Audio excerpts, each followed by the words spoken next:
Hello, नमस्कार दोस्तों। मैं संदीप ठाकुर आपके अपने चैनल D1 यानी कि द वन में आप सभी का हार्दिक स्वागत करता हूं। दोस्तों, आज हम ऊर्जा स्रोत के बारे में पढ़ेंगे, जो कि जितने भी कॉम्पिटिटिव एग्ज़ाम्स होते हैं, चाहे वो एसएससी का हो, चाहे वो बैंक का हो, चाहे वो रेलवे का हो या स्टेट लेवल के हों, इन सब में ये इस टॉपिक से एक क्वेश्चन तो कंफर्म आता ही आता है। तो आज हम इसी टॉपिक को अच्छे से डिस्कस करेंगे, इसके बारे में जानेंगे। और दोस्तों, इस पर दो तरीके से क्वेश्चन पूछता है एग्ज़ामिनर। कभी कभी पूछेगा कि पारंपरिक ऊर्जा स्रोत क्या हैं, या उनके उदाहरण दे देगा, उनसे रिलेटेड क्वेश्चन पूछेगा, या फिर आपसे पूछेगा नवीकरणीय या अनवीकरणीय ऊर्जा स्रोत कौन कौन से हैं और उनके एग्जांपल्स आप दीजिए। तो सबसे पहले मैं आप सभी को, ये वीडियो शुरू करने से पहले आप सभी को एक रिक्वेस्ट करना चाहूँगा कि आप सभी को मेरा ये वीडियो जब पसंद आए तो इसे प्लीज़ लाइक ज़रूर कर देना और अपने सभी दोस्तों को शेयर ज़रूर कर देना। साथ ही साथ इस वीडियो से रिलेटेड अगर कोई बात आपके दिमाग में है, मुझसे डिस्कस करना चाहते हैं, तो उसके लिए कमेंट भी कर देना। साथ ही साथ अगर आप मेरे चैनल पर नए हैं तो इसे प्लीज़ सब्सक्राइब ज़रूर कर लेना और बेल आइकन को प्रेस कर देना। तो चलिए शुरू करते हैं ये वीडियो आज का ऊर्जा स्रोत। देखिए, ऊर्जा स्रोत हमारे दो तरह के होते हैं। एक होता है पारंपरिक ऊर्जा स्रोत, दूसरा होता है गैर पारंपरिक ऊर्जा स्रोत।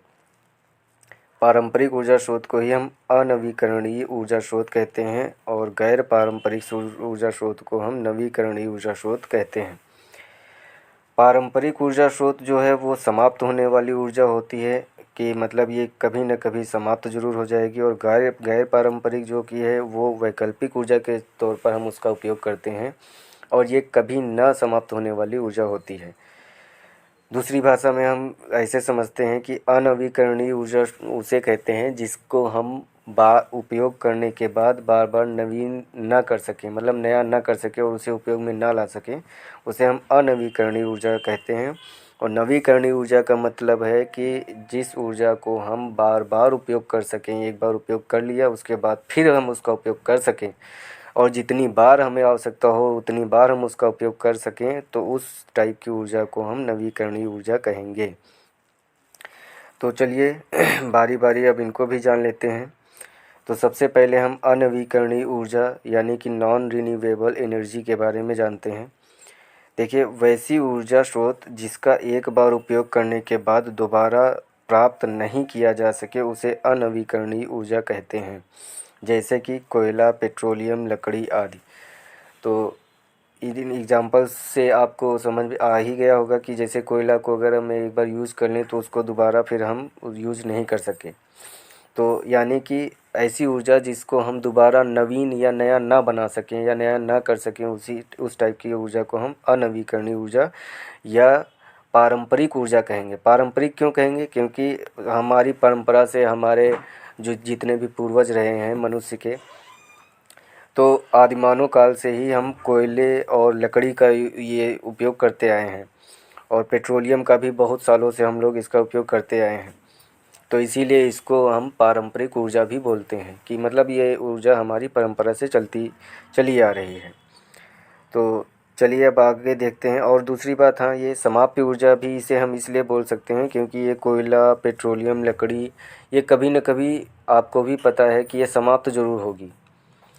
ये तो है नहीं कि ये हमेशा चलती ही रहेगी सदियों तक। इसका कहीं न कहीं कभी न कभी एंडिंग ज़रूर होगी इसकी। तो चलिए आगे बढ़ते हैं और अब हम देखते हैं नवीकरणीय ऊर्जा स्रोत, रिन्यूएबल एनर्जी। वैसी ऊर्जा स्रोत जिसका एक बार उपयोग करने के बाद कुछ समय पश्चात इसे दोबारा प्राप्त किया जा सके उसे नवीकरणीय ऊर्जा कहते हैं, जैसे सौर ऊर्जा, जल ऊर्जा, पवन ऊर्जा आदि।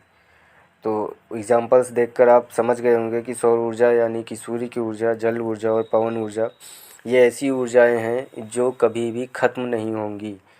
और अभी तक हम ऊर्जा के तौर पर लकड़ी का यूज़ करते थे, ईंधन कोई भी यूज़ करते थे, लेकिन अब आपने देखा होगा अपने आसपास गांव हो या शहर, तो वहाँ पर सौर ऊर्जा से बने हुए इलेक्ट्रॉनिक इंस्ट्रूमेंट मतलब उपकरण भी आने लगे हैं और उनका यूज़ भी सभी लोग करते हैं।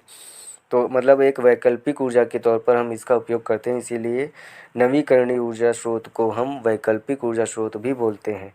और दूसरी बात यह है कि इसका उपयोग हम परंपरा से नहीं करते आए हैं, हमारी ये परंपरा नहीं रही है शुरू में कि हमने सौर ऊर्जा का उपयोग किया हो, या हमारे जितने भी पूर्वज रहे हैं उन्होंने सौर ऊर्जा या जल ऊर्जा या पवन ऊर्जा का ईंधन के रूप में कभी उपयोग नहीं किया, इसीलिए इसे हम गैर पारंपरिक भी बोलते हैं।